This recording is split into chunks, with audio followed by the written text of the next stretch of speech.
we're back in the reading studio. Mr. LP here. How are you? I hope you're doing well, enjoying your snow day, getting ready for Valentine's Day, because that's up next. And we've got a great Valentine's Day book called Somebody Loves You, Mr. Hatch. So let's get reading. Somebody Loves You, Mr. Hatch by Eileen Spinelli. Pictures by Paul Yalowitz. Mr. Hatch was tall and thin, and he did not smile. Every morning at 6:30 sharp, he would leave his brick house and walk 8 blocks to the shoelace factory where he worked. At lunchtime, he would sit alone in a corner, eat his cheese and mustard sandwich, and drink a cup of coffee. Sometimes he brought a prune for dessert. After work, he would make 2 stops, at the newsstand to get the paper, and at the grocery store to buy a fresh turkey wing for his supper. After supper, he read the paper, took a shower, and went to bed early. He keeps to himself. That is what everyone said about Mr. Hatch. One Saturday, when Mr. Hatch stepped onto the porch with his dustpan and broom, he got a surprise. A package wrapped in brown paper. He had never spoken to the postman before. "Thank you, Mr. Goober," he said. Mr. Goober smiled. "You're welcome. I always enjoy delivering packages." Mr. Hatch tore the brown paper off. Inside was a white box, which he opened to find another box. This one was heart-shaped, all satiny red with a pink bow on top. It was filled with candy. Something fluttered to the porch floor. It was a little white card. He picked it up. It said, "Somebody loves you." Only then did he remember that this was Valentine's Day. Mr. Hatch wondered and wondered. Now, who could send this to me? He was all alone. He had no friends, and yet someone had sent him a valentine. Who? Who? He put the box on the coffee table and tried to do some dusting, but every time he left the room, he had to keep peeking to see if the box was still there. He dusted and dusted, and the dust cloth seemed to whisper, "Somebody loves you, somebody loves you." At last he flung the dust cloth away and exclaimed, "Why, I've got a secret admirer." And then he did something he had never done before. He laughed. He laughed and danced and clapped his hands, and then he took a piece of candy from the box and ate it. Mr. Hatch changed his shirt and found some old aftershave in the bottom drawer. He splashed it on his face. He picked out a yellow tie with blue polka dots and put it on. And then he went for a walk. Maybe, he thought, I will meet the person who sent me this candy. Of course, no one had ever seen Mr. Hatch wearing a tie, or smelling of aftershave, or smiling. So he got a lot of attention. Mrs. Weed tripped over her dog. Mr. Dunwoody nearly fell off his ladder. And little Tina Finn spilled all the toys out of her wagon. Mr. Hatch waved hello to them all. On Monday, it was back to work. At lunchtime, Mr. Hatch sat in the middle of the cafeteria. He spoke to everyone and passed out chocolates from his heart box. On the way home, as usual, he stopped at the newsstand. Mr. Smith handed him the usual newspaper. "I think I'll have a pack of mints," said Mr. Hatch, not as usual. Mr. Smith was shocked.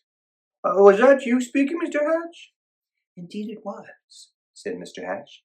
"I said I would also like a pack of mints. And if you don't mind my saying so, Mr. Smith, you don't look very well today." Mr. Smith recovered from his shock to reply, "Oh, you're right. I don't feel very well. I have a cold. I was supposed to go to the doctor's this afternoon, but the stand has been so busy I haven't had the time." Mr. Hatch smiled. "Why, I'd be happy to watch the stand for you while you go." Mr. Smith could hardly believe his ears. "You would?" "Certainly. Just show me what to do." And so Mr. Hatch ran the newsstand for an hour. He wondered if any of the women who stopped to buy a paper or a magazine or a candy bar had sent him the mysterious valentine. When Mr. Smith returned, Mr. Hatch made his usual stop at the grocery store. "I'm a little tired of turkey wings," he told Mr. Todd. "I think I'll have a nice fresh slice of ham." Mr. Todd weighed the meat and wrapped it. "You look worried," said Mr. Hatch. "I am," said Mr. Todd. "My little girl is late. She hasn't come home from school yet, and I can't leave the store to look for her until my wife arrives." "Goodness, why didn't you say so?" said Mr. Hatch. "I will go look for her." And so he walked to school and found little Melanie Todd by the swings and brought her home. Thank you, said the grocer. "Any time," said Mr. Hatch. After supper, Mr. Hatch did not bother to read the paper. He decided to bake brownies instead. It would be nice to have brownies to share the next day with the people at the shoelace factory. As he baked, the warm chocolate smell of brownies floated through the neighborhood. Children gathered round Mr. Hatch's house, sniffing the air. "Well, I suppose the factory can wait," said Mr. Hatch as he looked out the window after he brought out 2 platefuls. "Now, what are brownies without lemonade?" he said, and he stirred up a nice cold pitcher. When the parents came to gather their children, they had some brownies too. It turned out to be a picnic in Mr. Hatch's backyard. He dusted off an old harmonica and played songs he remembered from his boyhood. Everyone danced. And so the days and weeks went by. When Mr. Hatch wasn't smiling, he was laughing. And when he wasn't laughing, he was helping someone. And when he wasn't helping someone, he was having a party in his yard or on his porch. He seemed to have forgotten about finding the person who sent him the valentine. Then one afternoon, Mr. Goober, the postman, came to his door. His face was very serious. "Come in, Mr. Goober," said Mr. Hatch. "You look upset." "I am upset," he said. "I made a mistake some time ago. My supervisor is very angry with me. Yes, Mr. Goober, what is it?" "Do you recall the package I delivered to you on Valentine's Day, I think it was?" "Yes, I believe so," replied Mr. Hatch, beginning to feel a little uneasy. "I don't suppose you still have it," said Mr. Goober sadly. "As a matter of fact," said Mr. Hatch, "I still have the box. The candy is gone, though. Why do you ask?" The postman took a deep breath. "I'm afraid I delivered it to the wrong address. It was supposed to go to another house." Mr. Hatch recalled tearing off the brown paper. It had never occurred to him to look at the address. He fetched the heart-shaped box and the pink bow and gave them to the postman. I do hope your supervisor won't be too angry with you now." The postman was heading down the sidewalk when Mr. Hatch called from his porch. "Mr. Goober, I forgot something." He gave the postman the little white card.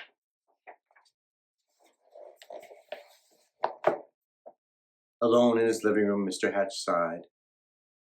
Nobody loved me after all. Then he read the paper, took his shower, and went to bed early. The next morning at 6:30 sharp, Mr. Hatch left his brick house and walked 8 blocks to the shoelace factory. At lunchtime, he sat in the corner by himself, ate his cheese and mustard sandwich, and drank a cup of coffee. After work, he stopped at the newsstand for his paper, but he did not speak to Mr. Smith. And when he ordered his turkey wing from Mr. Todd, he did not smile. Nor did he pat little Melanie Todd on the head, or bake brownies, or have picnics or parties, or play his old harmonica anymore. Everyone whispered, "What is wrong with Mr. Hatch?" Mr. Goober, the postman, told them. "We love Mr. Hatch," insisted Mr. and Mrs. Dunwoody. "He gave us flowers for our garden. He helped to mend our back fence." Mrs. Weed nodded. "I love him too. He saved his bones for my dog Ruffy." Ruffy barked. She loved Mr. Hatch too. Mr. Smith told everyone how Mr. Hatch had watched his newsstand so he could visit the doctor. And Mr. Todd told everyone how Mr. Hatch had found his little girl. All the children in the neighborhood remembered Mr. Hatch's wonderful brownies and lemonade, and most of all his laughter. "Poor Mr. Hatch," they said. "What can we do?" Then Mr. Goober announced, I have an idea. On Saturday morning, Mr. Hatch woke to a bright and sunny day. He put on his old overalls and went out to the porch with his dustpan and broom. He couldn't believe his eyes. All over the porch were red and white hearts and pink bows. There were boxes of candy on the chairs and yellow streamers flowing from the ceiling, and sticking up out of his mailbox was a shining silver harmonica. The front yard was filled with people, happy, smiling people. They were holding up a huge sign with hand-painted letters. It said, "Everybody loves Mr. Hatch." Mr. Hatch dabbed a tear with his handkerchief. "I do believe," he sniffed, "somebody loves me after all." And then he smiled, and then he laughed, and then he hurried down to be with his friends. The end. That's Somebody Loves You, Mr. Hatch. Who do you love? Who would you tell that direct statement to? Somebody loves you. And that's Mr. LP. And I'll read to you soon to share all my love of books and read-alouds.